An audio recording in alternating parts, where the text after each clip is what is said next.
Hello, everybody. This is Boss Talks. I'm your host, Evan Happel. I'm excited to have yet another great guest today, Alicia Holmes. She is somebody I met about a year ago at AIM. We had a fun time just chatting it up. Probably not really talking work. We were having a good time, though. And it was just great to meet her and have just good conversation. I'm a vendor. She's a property management side of things. She actually is over marketing and training for her company. She's also a world traveler, and she's working on the craft of storytelling too. So she would love to really refine that and have opportunities to do that as well. But I will say this, she can talk. She doesn't have any problem doing that. And I'm really excited to have you all meet her. So without any other need of introduction, here's Alicia. Hey, how are you? I'm good. How are you? Good. Yeah, I'm so excited to have you. I'm And excited to be here. um I hope someday we're able to see each other in person again It's gonna because happen. I don't know at which event, but it's gonna. I put a lot of them on the budget for next year so that I can attend. perfect. I feel confident. Yes. No, I look forward to that. Yeah. But I would love for you to just summarize, explain, share like what your journey so far in when it comes to your professional development and the roles you've had, how you've gotten to where you are, and what you've learned along the way. Yeah. So I got into property management the traditional way. I just kind of fell into it. I don't think anyone goes into it thinking that they'll be here or be here for. I celebrated 10 years last month. Whoop, Um, whoop. I know I'm old. I used to be a baby in the industry. Um, but yeah, I had retail. I hosted a pub quiz for 2 years, so that was interesting. A pub I've been a quiz. brand ambassador for Jack Daniels. That was interesting. I worked the worst job in the world at a warehouse stuffing envelopes. It's a real job. Okay. I retail. I volunteered. Basically, I never thought that I was too good for any job. And if I felt like I could get an experience, I applied. So, you just kind of stumble into it. Marketing was an accident. If you would have asked me 20 years ago what I would be, I would tell you I was going to be a lawyer, like Liar Liar. It was my favorite movie growing up. And Nice. the line, my daddy is a liar, made me want to be a lawyer. No clue why. No clue why that line resonated with me. I was like, people get paid to lie. I knew I couldn't do acting, so like that was the next closest thing. Got it. I went to college for finance and accounting. My English professor pulled me to the side and was like, "Are you sure?" And then I was just switched, and it made so much sense. Stopped feeling like I was banging my head against the wall. Yeah. So where'd you end up when it came to school? I started at Eastern. Uh-huh. And then after fighting through accounting classes, never been good at accounting, never liked it, never pretended to like it. I understand math, but I don't get how people like accounting. Mm. Which is funny because I started at Edward Rose and Sons as a bookkeeping admin. Okay. And then when I transferred to Wayne State, fresh start, new major, switched over as a communications major, didn't have to battle with statistics. I made lots of friends, took lots of interesting classes, and it was just like an overall better experience. That's good. Sounds like you found your place. Yes. Uh, I mean, you knew you could talk. So it's like, all right, well, just give me some scaffolding and structure and I'm pretty sure that my mom would tell people I was born talking. okay. Yeah. Yeah, I could see that. Yes. That's all right. I'm glad you warned people that I like to talk. Well, it's not a warning. It's get ready, Like Yeah. sometimes when you have a guest, not that anybody's been overly awkward or anything. Sometimes you have to really like kind of draw things out of people because they're not sure what to say or whatever it is. So, it's more fun to be able to just have more of a fluid dialogue. Yeah, like a back and forth. a back and forth. Exactly. Exactly. So you landed where you are. You had some schooling. Um, you've been with this same company for how many years now? Is it all 10 years? All 10 Okay. years. All right. Yeah. So that, I mean, you've had a good look of the company, every part of it really at this point. Like, I mean, not every part, but like, you've seen it. It's because We've it's seen not the how industry big are you shift. guys? So when I started, we had way less apartments. The apartment I live in didn't even exist when I started. Oh, okay. So now we're over 32. There's two of us in my division that do marketing, and we're over 32 properties. We had 7 come online during the pandemic, so that Oh, was wow. fun. It's okay. I was Yeah. prepared. I had one in Wisconsin. If you live Uh-huh. in Wisconsin, shout out to you. If Yeah. you don't know, Wisconsin has this little clause where it's kind of sneaky that they don't want people to move out during the winter. And so it was one of my first new construction projects. And of course, we got our first building Thanksgiving weekend. So that prepared me for what it would be like Yeah, leasing yeah. during the pandemic because yeah, no one can really, they don't tell you can't move. They just strongly discourage it. Mm. Which I get. It snowed today in Michigan, so I wouldn't want to move either. That's true. you know. So far, what is your favorite role been? Maybe it is what it is now, but Um, I do like my role. So I have reinvented my role. I've been in it for 7 years, and I guarantee what I did this year, I will not do next year. I every year that's brings a new opportunity to be a new person, right? And that's just how sure. fast marketing changes, how fast the industry changes, how fast training changes. Like, so I do the training for leasing, which is one of the highest turnover roles. Hmm. And it just depends. Like the people you get have shifted and varied over the years, especially when I started, we didn't have Yardi. Mhm. So that was the first version of my role, was really helping with the Yardi process. And then we stopped being a software company and kind of got back into the customer service fundamentals. I got to help rebrand the websites. We've So planned the conferences. so So did you guys have your own like software that you had? Like however, um I mean yes. you We used a lot of a Lotus, version. a lot of Okay. Excel, a Okay. lot of paper. Got it. As a bookkeeping secretary, I probably spent 20 hours a week filing paper. I got Got so it. many paper cuts my first week that I swore off hand sanitizer.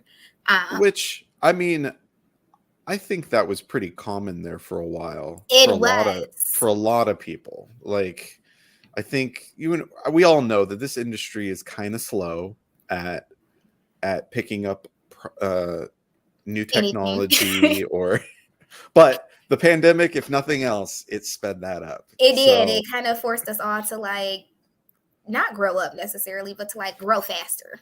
right, right. Yeah. So what's the technology that you have adopted that you like the most? That I like the most. Um, Very biased. I would have to say I like the e-learning the most because I can be everywhere at once. So I'm also the e-learning team lead. So Okay. I kind of get to see how leasing is doing at all 32 properties without physically being on top of them.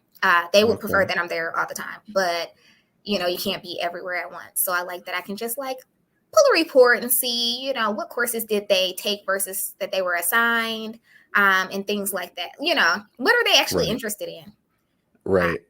and And I like to send them surveys too. What do you want to do you learn? do like video I learning and do. stuff?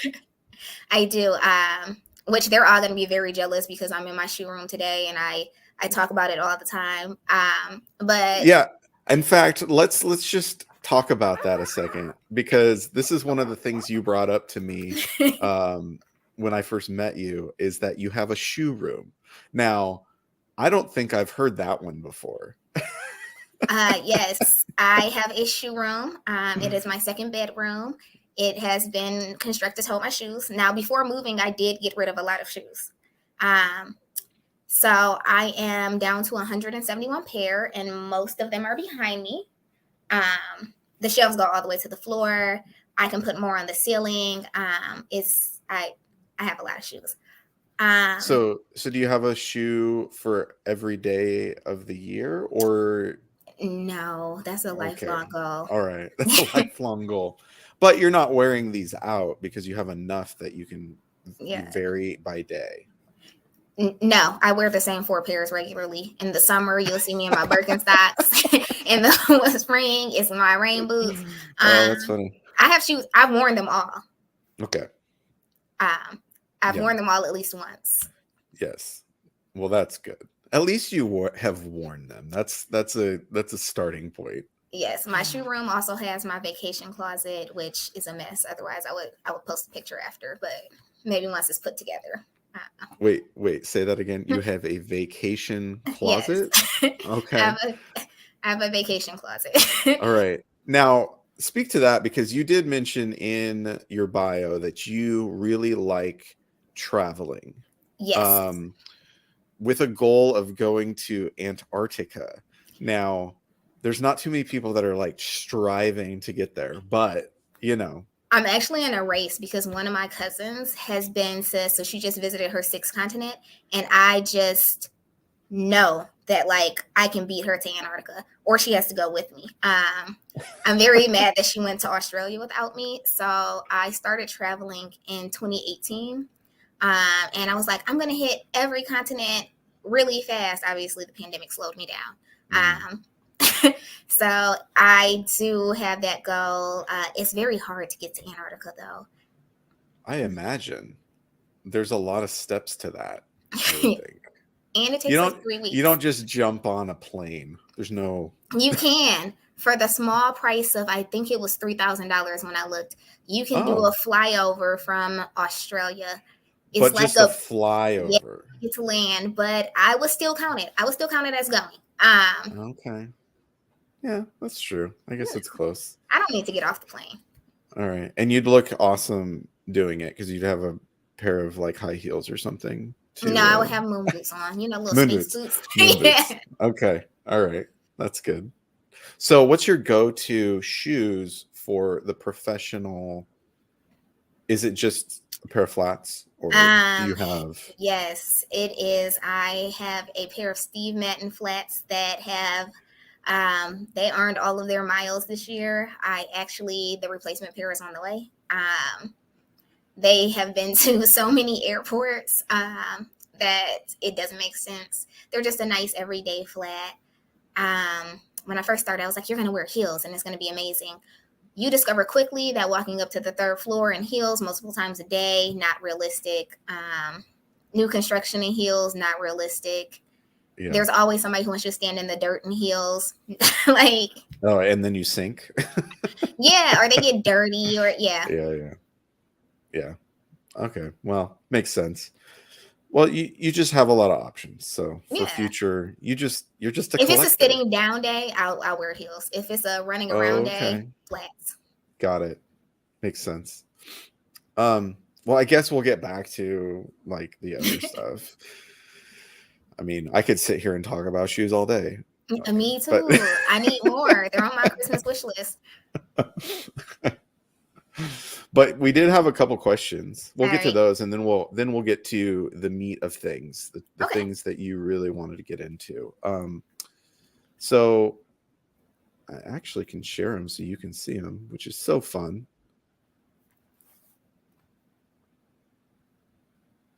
So when you're doing your trainings through the e-training, what topics do you see the most interest, since you're able to really see what people are diving into? Surprising everyone, it's conflict resolution. It is a very hard topic for me to train on, but it does always get the most like people really want to know how to handle it. And I think it's the whole, like, after you have a conversation with someone where you just kind of like stew in it for 3 days. Yeah. And it's the top one. Yeah. I'd say that's important. Yeah. That's important for everybody. Like residents and everything. Oh yeah.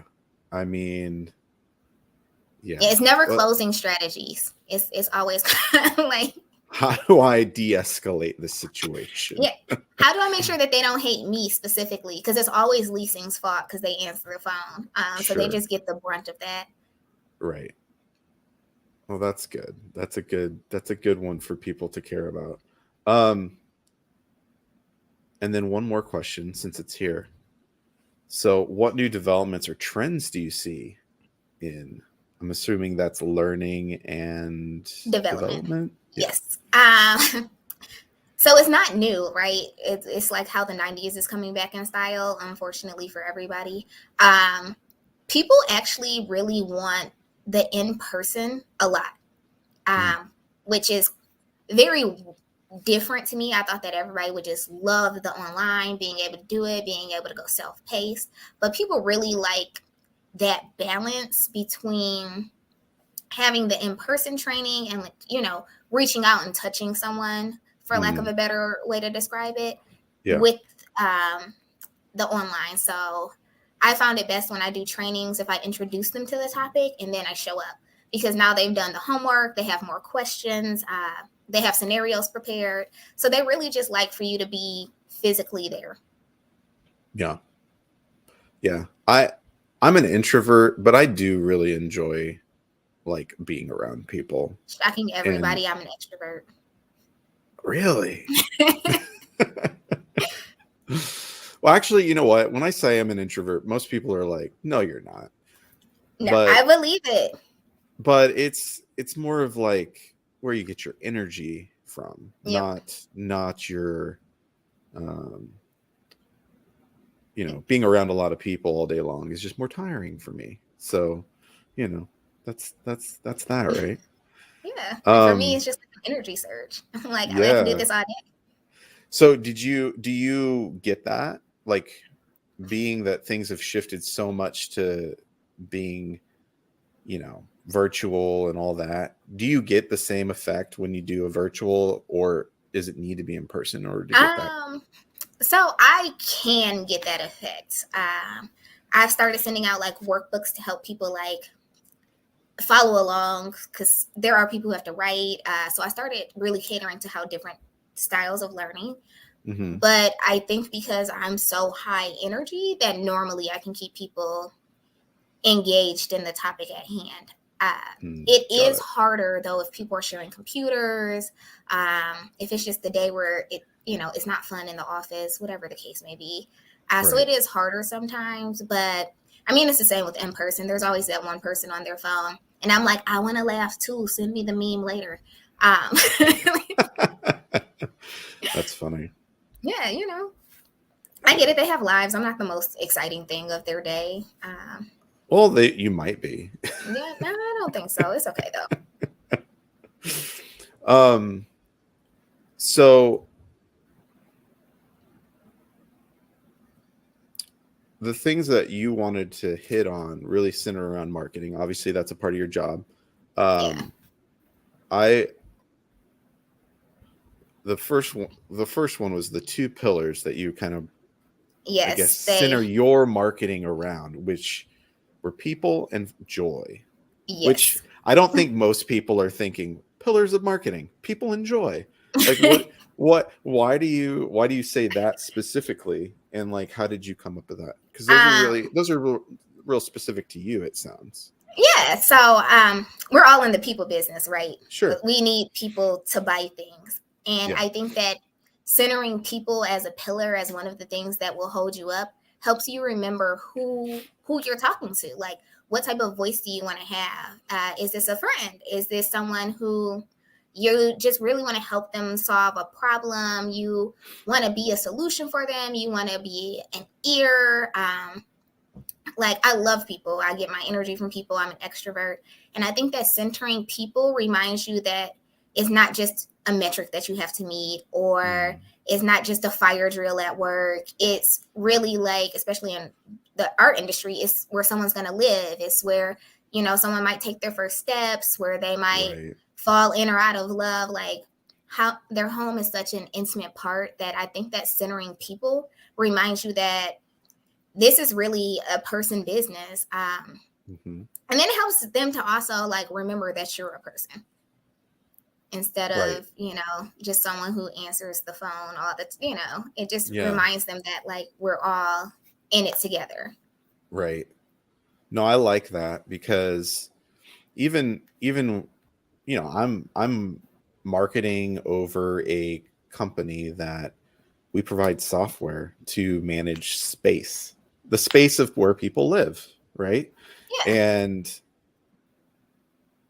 so many times you got business to business marketing or sales, we tend to like take out the human part of it and make it very like, let's make this really stale and like about Yeah. statistics. Awesome. Like most people aren't super excited about that. No. Um, and so, yeah, I would say people enjoy, I embrace that. And, I will kind of put that in the bucket of what I'm trying to achieve, because really, doing boss talks and other things is really about that. It's about people. And I find joy in meeting people and learning things. So, Yeah. Like, who doesn't want joy? Marketing should right. be fun. There's Sure. this, I think it's Marketing Millennials on LinkedIn. They every once in a while share this post, and it's like, you're not a brain surgeon, you're a marketer. It's okay if it's not perfect. Sure. And I probably say this to myself 9,000 times a day, because you should have some joy when you see an ad. I love the sentimental Super Bowl ads. They get me every time. But I really love the mayhem where it's just funny. Like I just Right. sometimes want to laugh, Yeah. or I want to have that feel good feeling. Yeah. So people Yeah. want to be happy. Like, Speaking of that one, the episode, or not the episode, the commercial that he does where he's like talking about social media and getting his tens and tens of views. That's what I fully embrace and have been for the last few months. Doing a show, a live stream. I'm like, my kids love to joke that I'm getting tens and tens of views. So, but I love it, because again, like it's one of those things. I'm chronically online, so it's one of yeah, those things where people are like, if you had 8 people like your post, don't feel bad, because if 8 people came up to you today and told you that they liked you, you would actually feel really good about it. it's So true. It's true. Our bar has been so like out of whack, yeah, because so of no, tens and I tens of views is amazing. yeah, no, it's been so much fun to do this, to be honest. Yeah. I've met a lot of people I've never talked to before, and they just come out of the blue. Well, they'll message me on LinkedIn and be like, I'm really enjoying this. And I'm like, oh, awesome. And then they'll say how Yay. they're gonna watch past episodes. And I'm like, wow, okay. I love it. Yeah, it's great. It's so good. It keeps me going, keeps me keep You doing gotta keep this, because going. got to keep going. But well, thanks for sharing those. And then the other thing that you really wanted to hit on were some marketing hacks, like Yes. connection, consistency, and content, which 100% agree. But I want you We to take your take on that one. Every marketing person who has ever heard this, people always ask me, because I work in marketing, they're like, how do I go viral? I really want to go viral, Alicia. Can you make me Right? go viral?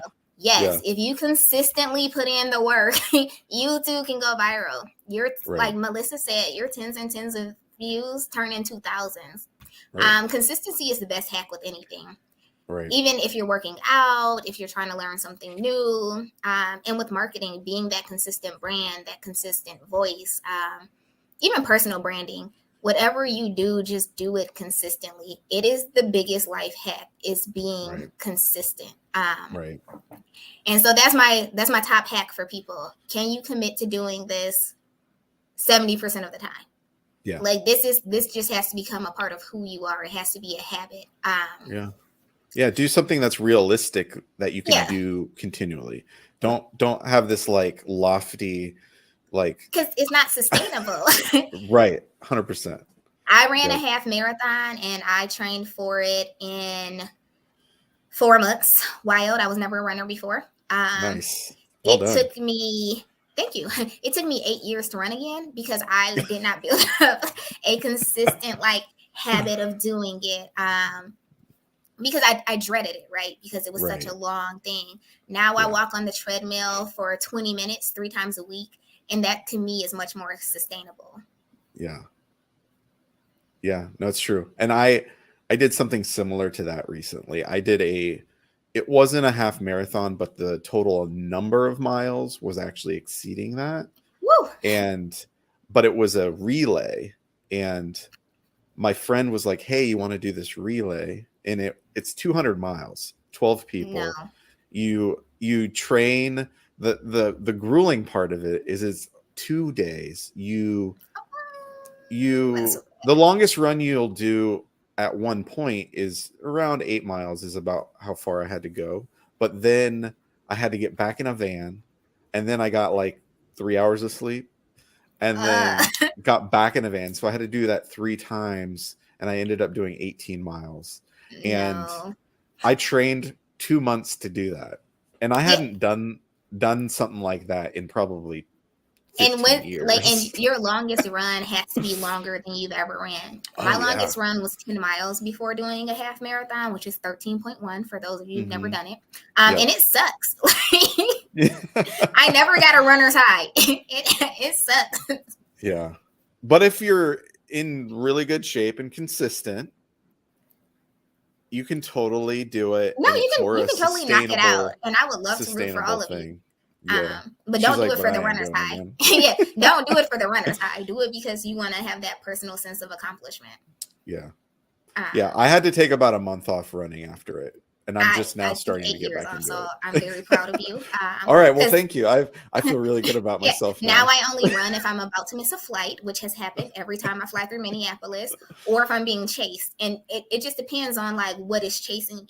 Because if it's a dog, I'm definitely gonna do it. If it's a big dog, if it's a little dog, it just has to catch me. Yeah. That's funny.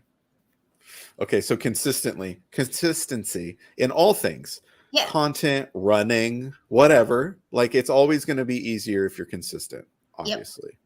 So what's the next one? What Connection. yeah. So back to our people as a pillar. It doesn't matter what you do consistently if people aren't connecting to it, if they aren't resonating with it. And sometimes it's just your tone, right? Like we mean the best for people and we want them to do amazingly well. But like your friend said, hey, let's run a relay together. That's much better than you really need to run, Evan. Like sometimes, sometimes it's just the way that we say things. So you might have the perfect setup for everything, and you're just not landing those connections because you're just not talking to people in a way that they like to be talked to. Which everyone says it all the time, like they don't want to be sold on something. I made this post before going to AIM, and everyone laughed at me where I said, please stop saying the same message in my inbox on LinkedIn. I'm very tired because everyone's like, hi, Alicia, I see you're headed to AIM. And I'm like, is this a script? Is this like a copy paste? Probably. Like, Yeah. at least everyone spelled my name right. We did have that going for me. So shout out to everybody for spelling my name right. But that's not really building connection. Building connection is, hey, Alicia, I see your post, or you like a couple of my posts, you engage. You give me 3 seconds before we jump into the pitch. Like, that's a good word. That's a good word. Yeah. Thanks for that tip. You're welcome. No, that's true. I think you're right. Like connection. I think sometimes people think that they are trying to connect. Hey, you're headed to AIM. I'll be there too.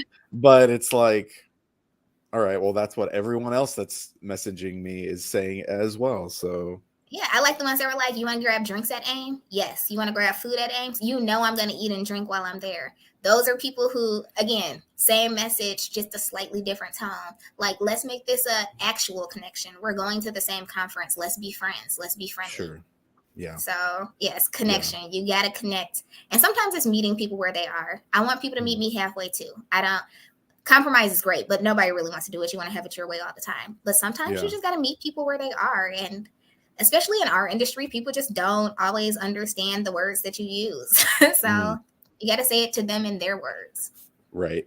So speaking of that, so when you say connection and you can relate it to property management or leasing or engaging with residents, like what are some ways that you found either people within your company as you've kind of tried to hone and I guess help them see connection as a thing to do? Like what have you seen them do that's been kind of cool or different? It's really the small talk. I know everybody hates small talk, but Yeah. it's finding out that one thing about them that you can Mm, just come back to. If I know someone has a birthday, I'm going to say happy birthday. yeah. If I know someone has a kid, I'm going to ask how the first day of school was, what were they for Halloween, what's their favorite Right. candy.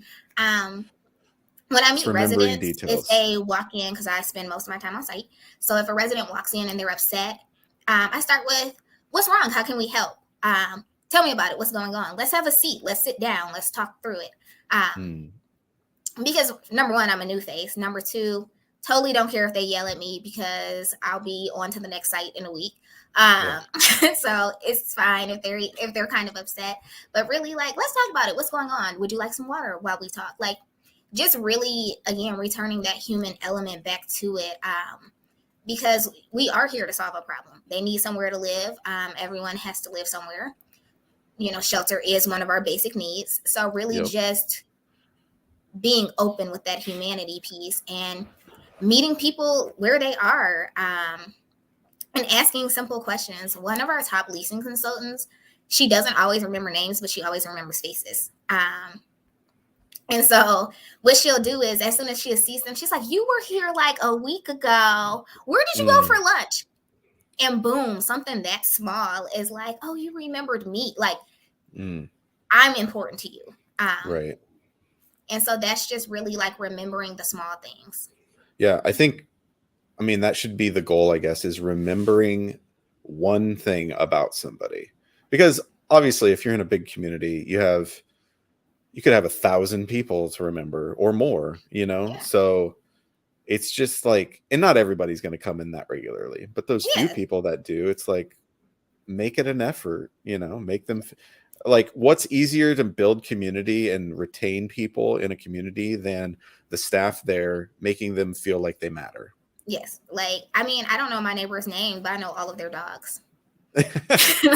Dogs are like a great connector of people. Like, Yeah. people, it's, if anything, it's like a buffer, because some people are awkward, right? So like, Yeah. start with their dog so the focus isn't on them, and they probably will be more than happy to talk about their dog. Oh, yeah, because everybody wants to tell you about their dog. Right. Like, so where's your dog gonna sleep? Are they gonna sleep in the bed too? So we need room for a big enough bed for you and the dog. Um, Yep. or do they Yeah. have a big bed in the corner? Yeah. You I never know. mean, yeah, if you get people to open up, then you have things to, if we're talking selling, like, now you have things to relate to where they're trying to move and live. Yeah. Yeah, totally. So the last one you said was content, which ties to the rest, but like, go into that. Yeah. So once you know who you're talking to, so you figured out your people, and you know what type of connection you want to make with them, you gotta just have the content that they like. Do they respond to pictures? Do they respond to videos? Do they like long form words? Really, really playing with fire with that one. The average attention span is only like down to 6 seconds. So you Mm-hmm. got to have something really attention grabbing. But really Which, figuring out. long form, like, I think some people are really skilled at that and are able to tell a story well through written Yes. content, where you just keep going and you don't really realize you're reading, because you're just like, oh, this is interesting, or Yeah, it's like just very this is great. conversational. Yeah. Yeah, like I think that it just also, or you just know what you're getting into. If I know I'm about to start reading about numbers, I'm just mentally prepared to like jump in and read about numbers. If I think I'm going to read something funny and I get 3 sentences in and I haven't laughed, now I want to quit. Yeah. So figuring out what type of content they actually want, what resonates best with them, and not being afraid to like fail. Sometimes Right. you think people are really going to love something and then they just absolutely hate it. This Right. has happened to which every marketing which is person. super hard, right? Like, you spent so much time on that video or whatever, and It then was like, me. I redesigned brochures once, and I was like, "What do you guys think of this?" And they were like, "We we hate it." And I was like, "Okay, like that's great." I only spent 2 days working on this mock-up so that you guys could have a visual. right. Um, but sometimes with marketing, like you're just gonna fail. People just aren't Hmm. gonna like it, or something that worked perfectly yesterday just doesn't work, or something that works We have 32 communities spread out, mostly in the Midwest, but there's a couple in the South, and then there's one in Washington. And it never ceases to amaze me that leasing in the South is nothing like leasing in Michigan. Huh. How so? Like the personalities are different, the words they use are different, and so you kind of go into it and you're just like, okay, well, this is how we're gonna try it, and then people just stare at you like, no, absolutely not. We're not gonna try this. This is not gonna work here. And so then they try it once because you're there and they like to entertain me, and then it kind of falls flat, and I'm like, okay, we're gonna adjust. This is the message I want you to convey. Do that, but in your voice. Right. No, that's good. Yeah, there is so much nuance to the different parts of the country, though, and like cultural things. Like I went to Florida. I'm up in the Northwest. I'm up in Seattle, right? We have our own culture, all that, right? The dreary. We're headed in dreary time of year where it's dark all the time and raining, and we sit in our coffee houses with our coffee, and we get really depressed, and it's all good, right? But then I went down to Florida. It's sunny. It's a whole different vibe, right? And then while I was there, I had a bunch of people coming from the Northeast, like New Jersey and stuff. And the vibe they have, like there was a large group from there.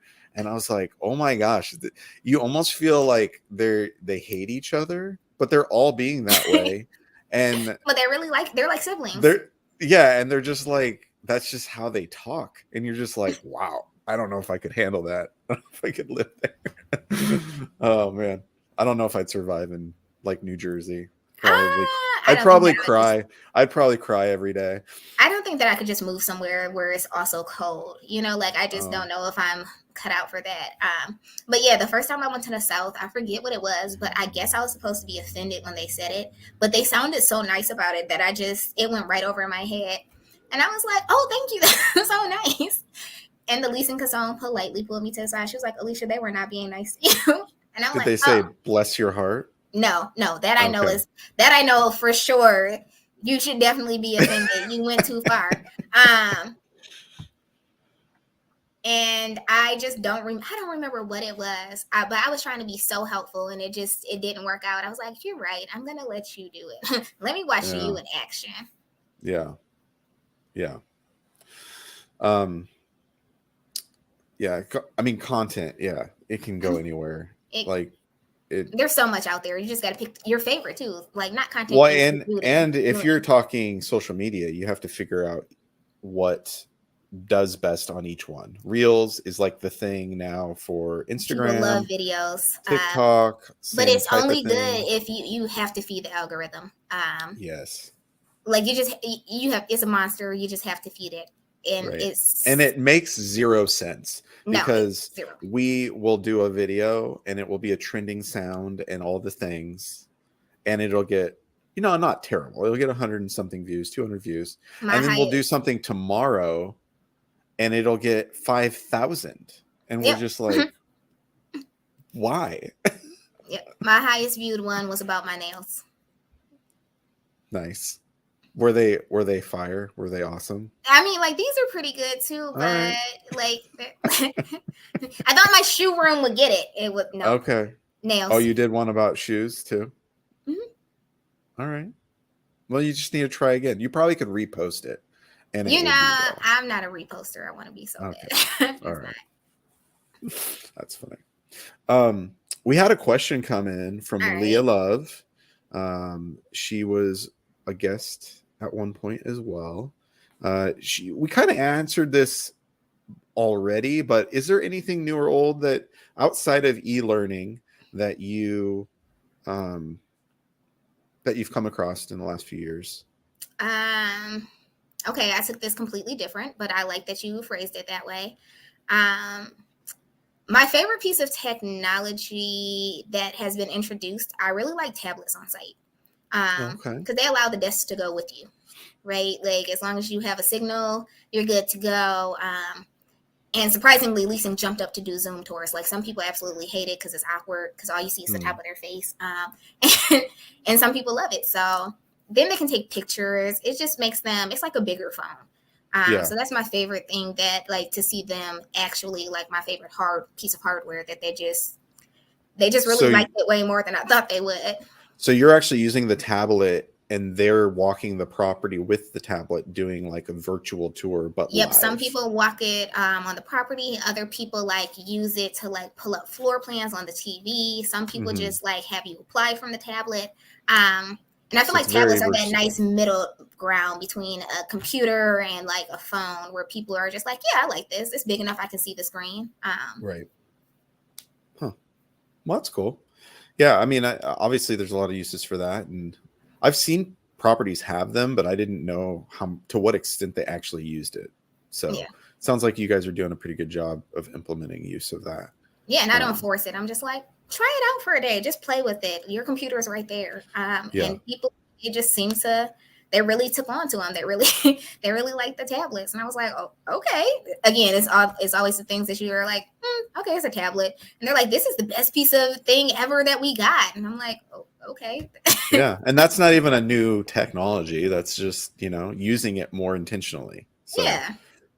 I think obviously with all things that happened in COVID, it maybe just gave people more We ideas rolled of them like out how. before COVID, and people were Yeah. really like excited.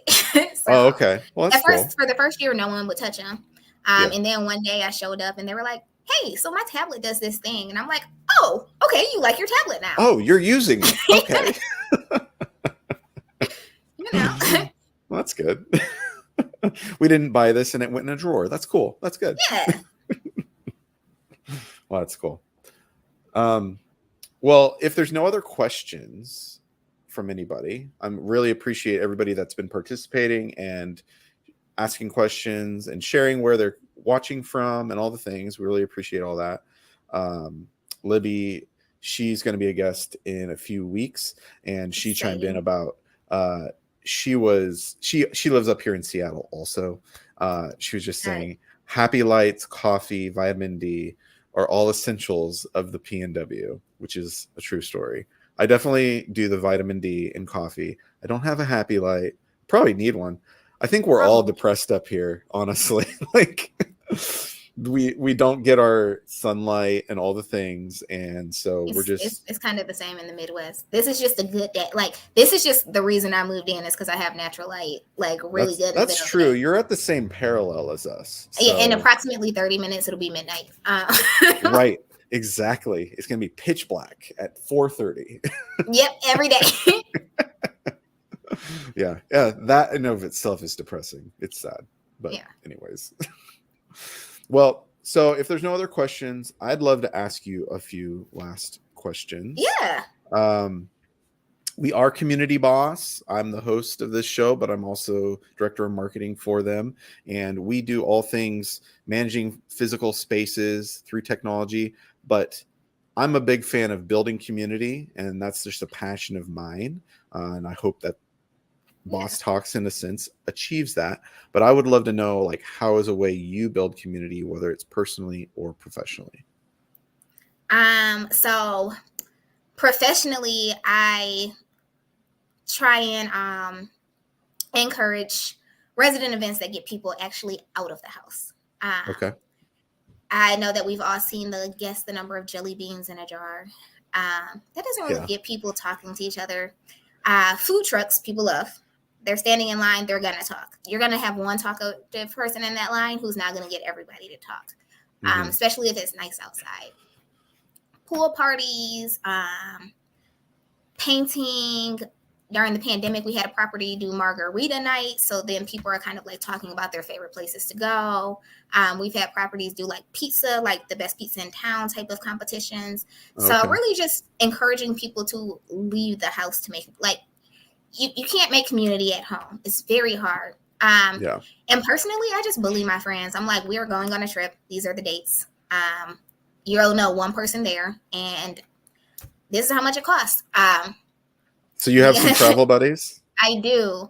And we take a Nice. girls trip every year. So, That's fun. yeah. And every year we just invite one new person. Like, so it's not too hectic. I'm also, I don't know if this was a thing for guys. For women, it's a thing. Like, get drunk, you go to the bathroom, you meet somebody, and this is your best friend for the night. We've all been there in our early 20s, right? I have been to 4 weddings, 7 baby showers, a bunch of bridal showers, a graduation party. I just stay friends with the people who I met in the bathroom, and I'm not really sure how. That's funny. So I just don't say no to new connections, unless you're just really bad vibes. Like, you have to like kind of give me that you're like a stalker or serial killer, and then it depends on like what type of serial killer. Like, are we talking Pennywise or are we talking Michael Myers? Like, do I think we're gonna have fun? Are we gonna have fun in the midst of this crazy? You know, like what are we doing here? That's funny. Is it kind of fun? Oh, wow. Because I might not hang out with them again, but if I'm having a good enough time, I'll go along. Oh gosh. So I just continue to, and then I just build out and I invite people and we connect. And I'm told routinely by my friends that I'm not allowed to introduce them to anybody else. And you know, I have 9 best friends. That's a lot. Only because I have like a large friends group. I would say I have probably 30 close friends. That's cool. You know. All right. So if you were going to have one of those friends over, transition, what would you make for them for dinner? I hope none of my friends are watching because I'm not cooking. So I did a taco party in the spring. That was a well-planned event. I invited everybody over. So I did a taco bar, 3 different types of tacos, salsa, guac, the whole 9 yards. I also make Sunday dinner almost every week. That's awesome. Unless I'm flying on Monday, then I make Saturday night dinner. And you have friends over for that? Sometimes people would just call and be like, Alicia, I'm in the area. They're not. I live 30 minutes from the city, but I appreciate them saying that. And they'll ask what's for dinner. Usually it's like a pot roast, corned beef, something I can throw in the oven and sit down and binge watch TV. So I never really make simple things for friends. I'm gonna try it. I'm gonna make spaghetti next time I have people over. Well, that's awesome that you do. I mean, talk about a way to make connection and community. To have regular rhythms of like having friends over for dinner on Sundays and stuff like that. That's really cool. Yeah. And I keep a full liquor cabinet so people, okay. So if they don't know each other, then they instantly are all of a sudden friends because they've all dissolved. If people give me a 10-minute heads up, I can like pull together a meal. So nice. All right. Oh, that's fun. And then finally, being that I am from the Northwest and Seattle, obviously coffee is a big part, as Libby stated, of our culture here. So what is your favorite coffee drink? Ooh, currently I am, I live across the street from a Starbucks, so this is problem number 1. Yeah. I'll be late every morning to stop at Starbucks. Sorry to my team. Will not make it. The line is long. I love a chai latte with honey blend syrup, but in the fall, I really like the apple crisp. What's the apple crisp? I need to know. It's like an apple crisp syrup. So it's a part of the apple crisp oatmeal drink. That drink is disgusting. I don't like it. I don't like oat milk. But you can just get the syrup. It didn't. I wanted it to be. I don't know what I just don't like oat milk. I'm guessing.